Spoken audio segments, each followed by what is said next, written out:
अब बस भी करो सिद्धि। और कितना शॉपिंग करोगी? मैं थक गई हूँ। बस दीदी, इस ड्रेस की मैचिंग की ज्वेलरी ले लूँ? वहाँ तो मैं अकेली पड़ जाऊँगी, शॉपिंग करना मुझे आता नहीं। मेरी प्यारी दीदी, तुम वहाँ नहीं मिलोगी ना? अच्छा बाबा, कर लो शॉपिंग, रिद्धि बोली।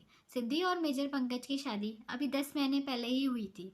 माता पिता की तरफ प्यार करने वाले सास ससुर और हंसमुख स्वभाव का पति पाकर सिद्धि बहुत खुश थी। पंकज शादी के तुरंत बाद ही वापस चला गया था। सिद्धि सास ससुर की सेवा और पंकज की यादों के सारे समय बिता रही थी। पंकज को जब भी समय मिलता सिद्धि को फ़ोन करता। सिद्धि, इस बार मैं बहुत लंबी छुट्टी लेकर आ रहा हूँ, फिर हम लोग कहीं बाहर घूमने चलेंगे। सिद्धि यह खबर सुनकर खुशी से झूम उठी। शादी की बात से सिद्धि मायके नहीं आ पाई थी, तो वह 2 दिन के लिए सास ससुर के साथ लेकर सबसे मिलने के लिए मायके आई हुई थी। अरे यार सिद्धि, जल्दी कर, मुझे मेरे घर भी जाना है। तेरी तरह मायके में बैठकर आराम नहीं करना, दीदी झूठ मूठ गुस्से से बोली। सिद्धि की बड़ी बहन का ससुराल मायके से 10 कदम की दूरी पर था। सिद्धि की जिद पर वह उसे शॉपिंग के लिए लेकर आई थी। दीदी, आप भाग्यशाली हो, मम्मा पापा पास ही रहते हैं, मुझे तो उनके पास आने के लिए भी सोचना पड़ता है, कहते हुए उदास सी हो गई सिद्धि। ऐसे उदास नहीं होते सिद्धि, तेरे ससुराल वाले इतना प्यार लुटाते हैं, वो क्या कम है? अब हो गया हो तो घर चलें? हाँ दीदी, चलो। घर पर सिद्धि के सास ससुर सिद्धि की राह देख रहे थे। बहू आज पूरा बाजार खरीदने गई थी क्या? भूल गई क्या? हमें आज ही वापस जाना है। ये आजकल के बच्चे और शॉपिंग, भगवान भगवान बचाए इनकी शॉपिंग से, हंसते हुए सिद्धि की सास बोली। इस बात पर सब खिलखिलाकर हंस पड़े। रिद्धि बेटा, सबको खाना लगाने में जरा मेरी मदद करो। माँ, मुझे घर जाने में देरी हो जाएगी, मैं 2 घंटे के लिए बोलकर आई थी, सब राह देख रहे होंगे।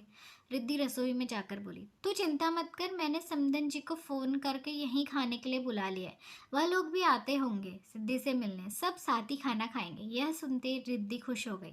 कब सबके साथ बातचीत में 9 बज गए पता ही नहीं चला। अच्छा समधी जी, अब इजाज़त दीजिए, काफ़ी समय हो गया है, समय से घर भी पहुंचना है, सुरेश सिंह जी ने विजय जी से कहा। बड़े ही भावुक मन से सिद्धि विदा होकर अपने घर लौट आई। घर पर जाकर उसे पता चला पंकज का आना कैंसिल हो गया। ये क्या कह रहे हो पंकज, अचानक छुट्टी कैंसिल? मैंने तो हम सबके लिए ढेर सारी शॉपिंग भी कर ली। रुआसी सी हो गई सिद्धि। सिद्धि, हम फौजियों की ज़िंदगी में सब कुछ अचानक ही होता है, और तुम्हें भी इस अचानक होने वाले बदलाव की आदत डालनी होगी। यहाँ बॉर्डर पर हालत ठीक नहीं। मैं तुमसे वादा करता हूँ जल्दी वापस आऊँगा, बस तुम माँ पापा का ख्याल रखना। सिद्धि अपने अशांत मन को शांत करने की कोशिश में घर की सफाई कर रही थी। सिद्धि की सास सिद्धि के मन की पीड़ा समझ रही थी। शादी के बाद तुरंत बाद ही पंकज ने ड्यूटी ज्वाइन कर ली थी, तो वो दोनों कहीं भी घूमने नहीं जा पाए थे और अचानक से छुट्टी कैंसिल हो गई थी। पंकज की परेशानी जया अच्छे से जानती थी। सुरेश सिंह जी भी आर्मी से रिटायर्ड कर्नल हैं, तो उन्हें यह सब उतार चढ़ाव उन्होंने बहुत झेले। पर सिद्धि के लिए यह नया अनुभव था, उसके मायके से कोई भी इस फील्ड का नहीं था। चलो बहू, मंदिर जाकर आते हैं, आज मन बहुत बेचैन हो रहा है। सुबह उठते ही जया जी बोली। माँ, आपने मेरे मन की बात कह दी, मैं भी सारी रात नहीं सो पाई, और इनका फ़ोन भी नहीं लग रहा, और ना ही उधर से कोई फ़ोन आया। फ़ोन लगता भी तो कैसे? बॉर्डर पर पाकिस्तानी सेना ने सीज फायर का उल्लंघन करते हुए अचानक जोरदार फायरिंग शुरू कर दी थी। पाकिस्तानी सेना की इस हिमाकत का मुंहतोड़ जवाब देते हुए मेजर पंकज और सेना के 5 जवान शहीद हो गए थे।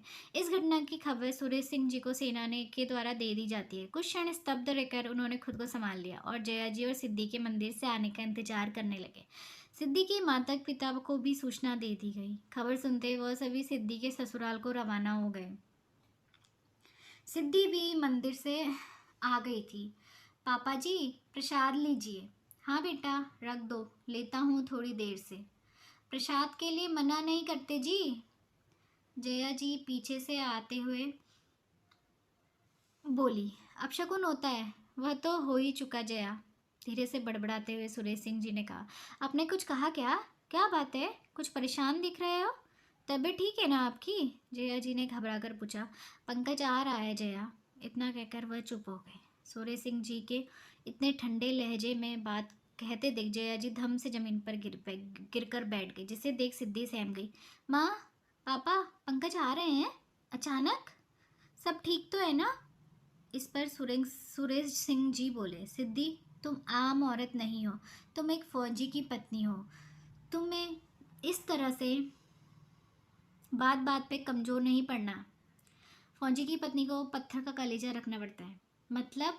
सिद्धि ने लड़खड़ाते स्वर में पूछा। पंकज वापस आ रहा है, फिर कभी ना जाने के लिए। मेरा बेटा शहीद हो गया। सुना सिद्धि बेटा, तेरा पति देश पर कुर्बान हो गया। यह सुनते ही सिद्धि खड़े खड़े गिर पड़ी। जया जी उसे संभालने का प्रयास करने लगी। कुछ समय बाद पंकज का पार्थिव शरीर भी आ गया। पूरे सम्मान के साथ पंकज को अंतिम विदाई दी गई। सारे रिश्तेदार धीरे धीरे जाने लगे थे। सिद्धि ने सास ससुर के समझाने पर खुद को काफ़ी हद तक संभाल लिया था। अब शांत सिद्धि को देखकर सभी लोग हतप्रभ थे। लगता है इसे सदमा लगा है, इसे तो मायके वालों के साथ चला जाना चाहिए, नहीं तो घुट घुट कर पागल हो जाएगी। इस तरह की बातें सुनकर सिद्धि के माता पिता भी चिंता में पड़ गए। समधी जी, आप लोग इजाज़त दे दीजिए, तो हम लोग सिद्धि को साथ लेकर जाना चाहते हैं, विजय जी बोले। कुछ दिन हम सबके साथ रहेगी तो मन हल्का हो जाएगा। सिद्धि जैसा चाहे, आप लोग उससे पूछ लीजिए, हम भी चाहते हैं वह जल्दी सामान्य हो जाए। यह सभी बातें सिद्धि चुपचाप सुन रही थी। मैं आपके साथ नहीं आ सकती पापा। यह सुनते ही सब सिद्धि की ओर आश्चर्य से देखने लगे। सिद्धि एकदम शांत होकर कह रही थी, हाँ पापा, पंकज ने एक दिन मुझे कहा था हम फौजियों की ज़िंदगी अचानक बदल जाती है और हमें इस बदलाव के लिए हमेशा तैयार रहना चाहिए। उसने जाते समय मुझसे वादा लिया था, मैं उसके पीछे माँ पापा का ख्याल रखूँगी। वह जल्दी ही लौट कर आएगा, पर वह ऐसे आएगा मैंने सोचा नहीं था। अब मुझे उससे किया वादा निभाना है। माँ पापा की बुढ़ापे की लाठी बनना है। मैंने पति खोया है तो इन्होंने अपना बेटा। मैं अब इन्हें अकेला छोड़कर कभी नहीं जाऊँगी। सिद्धि की बातें सुनकर अपने आंसुओं का लावा अपने अंदर समेटे सुरेश जी का सब्र का बांध टूट गया। वो फूट फूट कर रोने लगे। पापा, अब आप नहीं रोएंगे, मैं हूं ना।